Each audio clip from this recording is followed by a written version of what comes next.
F'operazzjoni mill-Pulizija tat-Taqsima tat-Traffiku fit-Triq il-Kosta f'Baħar iċ-Ċaq twaqfu iktar minn 70 vettura minħabba sewqan eċċessiv.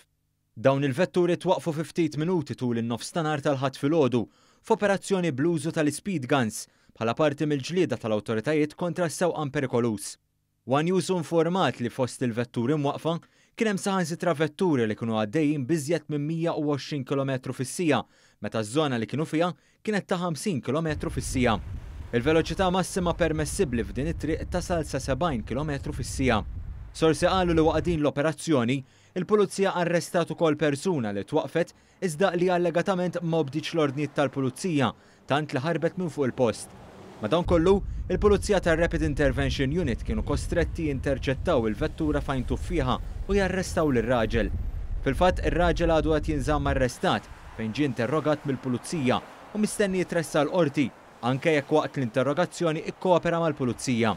Il-vettura inżammet mill-Pulizija għal iżjed stħarriġ fosthom saret tfittxija intensiva mis-sezzjoni tal-Klieb biex jiġi żgurat li ma kellux fil-pussess tiegħu l-ebda sustanza illegali. Is-sewwieqa kollha mwaqfa minħabba sewqan eċċessiv ingħataw ċitazzjoni wara li kien bis-saħħa ta' dan l-apparat ġdid imsejjaħ speed gun li bdew jiġu interċettati saħansitra minn 250 metru l-bogħod.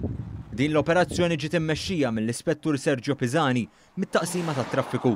Riċentament dawn it-tip ta' operazzjonijiet qed isiru fi bnadi differenti fil-Gżejjer Maltin sabiex jitnaqqsu l-abbużi u jonqsu l-inċidenti ta' traffiku r-riżultat ta' sewqan eċċessiv. L-operazzjoni tal-ħadd filgħodu kienet l-akbar waħda s'issa u l-aktar waħda li fiha inqabdu vetturi jabbużaw fi ftit ħin.